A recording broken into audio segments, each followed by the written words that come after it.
խմբակցությունը մերժեց Անդրանիկ Քոչարյանի հարցով էթիկայի հանձնաժողով ստեղծելու, ով ինչպես գիտենք անվայելուչ խոսքեր էր ղել լրագրող Հրիփսիմեին, սա ըստ էության անպատժելիությունից չի խոսում, որ պատգամավորները կարող են իրենց թույլ տալ վարքագծի կանոնի խախտում լրագրողների նկատմամբ եւ մնան անպատիժ։ Մենք այլ կարծիք ունենք դրա հետ կապված, մենք կարծում ենք, որ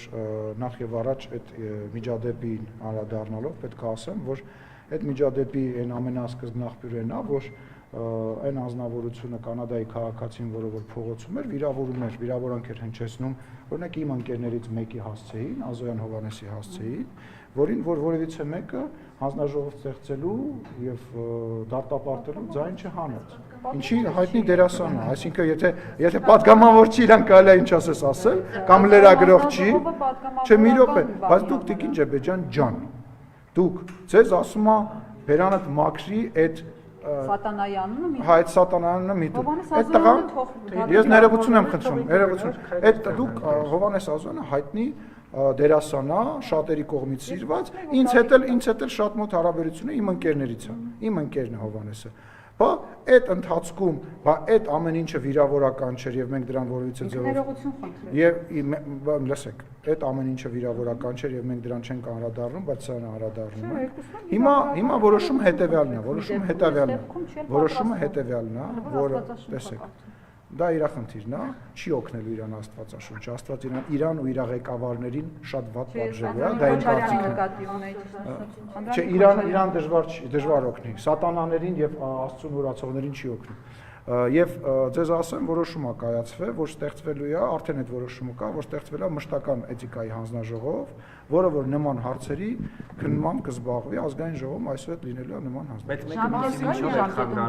որը տեսեք խնդիրը կայանում է նրանում որ մենք էլ ենք հիմա այս պահին համարում որ ժամկետը վաղուց բաց թողնված է եւ մենք դա խնդիր ենք համարում եւ առավելագույն ամենաարագ ժամկետներում այդ հանձնաժողովը ստեղծվելու մշտական հանձնաժողովը ստեղծվելու շատ լավ առիթ է իմիջիալոց դրա ստեղծման համար մեզ պետք է նաև ընդդիմության համաձայնություն Հիմա եթե ընդդիմության համաձայնությունը կա, ես ենթադրում եմ, որ այնուամենայնիվ այդ համաձայնությունը կլինի, մշտական էթիկայի հանձնաժողով կստեղծվի, որտեղ կքննվեն բոլոր նման հարցեր։ Բայց մեկը մյուսի հետ ինչ կապ ունի։ Հիմիկվա գործողությունից Տիկին Ջեբեջյան, տեսեք։ Կավարտեմ ստեղծվում է ըստ միջադեպի, չէ՞, միջադեպի առիթով։ Հիմա միջադեպի։ Ես ձեր հետ համաձայն եմ։ Ես ձեզ հայտնում եմ այն, ինչ որ որոշվել է խմբակցության նիստի ժամանակ։ Ես չեմ ասում սա ճիշտ է, սա սենց պետք է։ Ասում եմ, հետեւյալ որոշումն է կայացվել, որ հաշվի առնելով, որ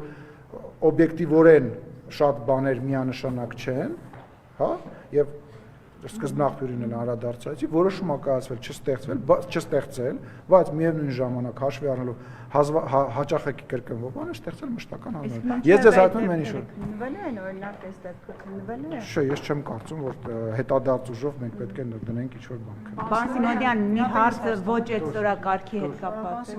Կվերադառնանք։ Որոշ լրատվականներ տեղեկություն տարածվեց, որ ընդդիմադիր որոշ ուժեր մարզերում, այնուհետև տեղափոխելու Երևան, որոշում են կայացրել բախումներ հրահրել, այնուհետև քաոս ստեղծել երկրում։ Կարող եք ասել մեկնարկը այսօր ազգային ժողովի տակում։ Դե ես ասացի, որտեվ հիմա շատ մարդ է եկել, շատ մեծ սփյուռքահայ եղբայրներ, քույրեր են եկել Հայաստան եւ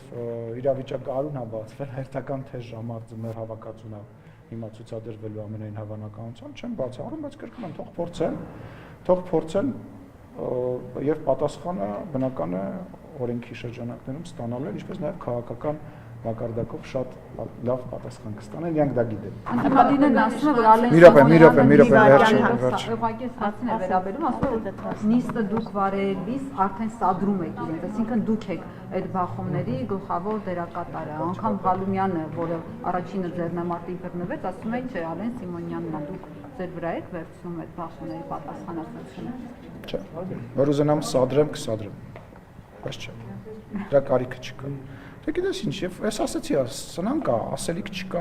Ինչ պետք է խոսա անդիմությունը, ժողովուրդ, եկեք ծուռը նստենք, դուսը խոսենք, հա, ժողովրդական խոսքով ասած, հա։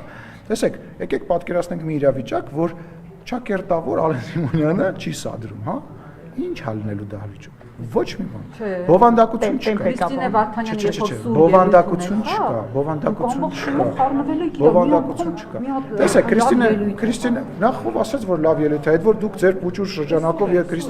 Քրիստինե Վարդանյանը իր պուճուր շրջանակով ասենց պուճուրիկ դրոշներով ասում են, այո, դուք շատ լավն եք, մենք էլ ունենք այնպես մարդիկ, ովքեր մեզ են սատարում։ Խնդիր չի։ Բոլոր իրան բայց բացի այդ պուճուր պուչիկներից, հա, մոլորակներից, հա, գոյություն ունի օբյեկտիվ իրականություն։ Ինչն էր իր, ասենք,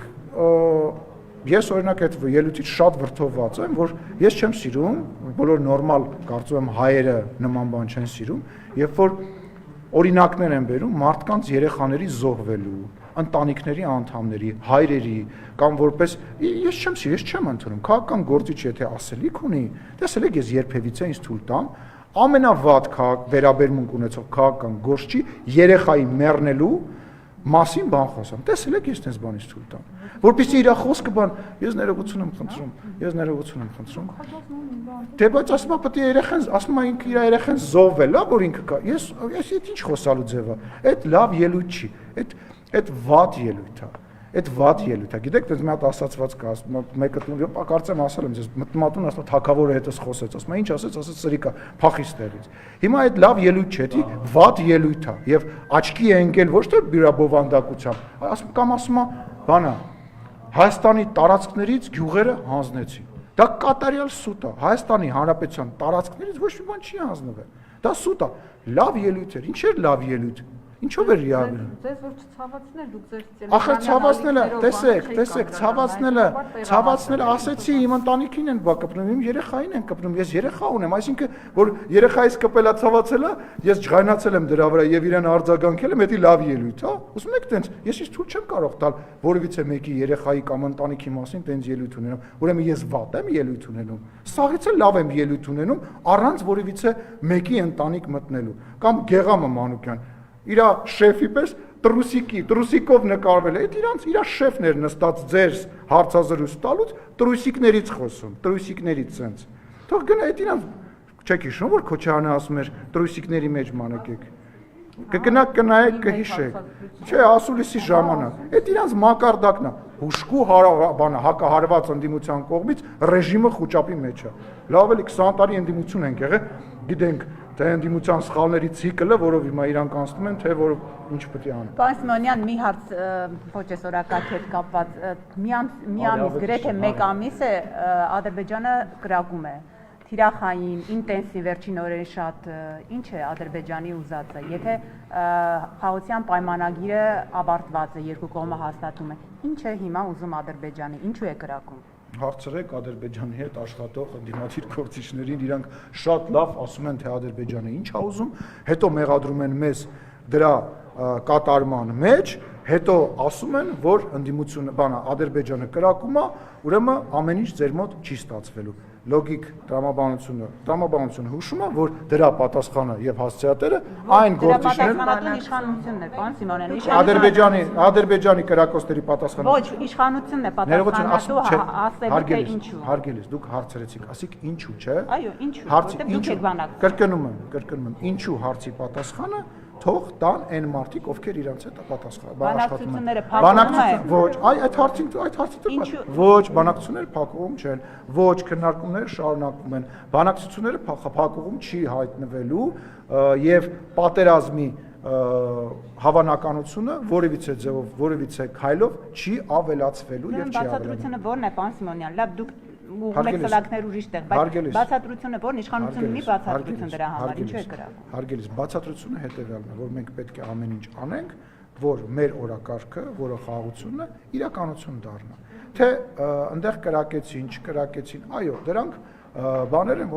որոնց մենք ուշադրություն ենք դարձնում, որոնց հետ կապված հետևություններ ենք անում, բայց մեր նպատակը ես ձեզ արդեն ասացի։ Այսինքն անհանգստություն չունի իշխանությունը, որ կարող է էսկալացիա լինի, որ կարող է այս կրակոցները ռազմական գործողությունների վերածել։ Կարա ոչ մի կրակոց չլինի եւ էսկալացիա լինի եւ դրանով չի պայմանավորված, կա հիմնական process։ Այդ հիմնական process-ին հետևելով եւ այդ հիմնական process-ը տանելով է, որ դու կանխում ես կամ կանխատեսում ես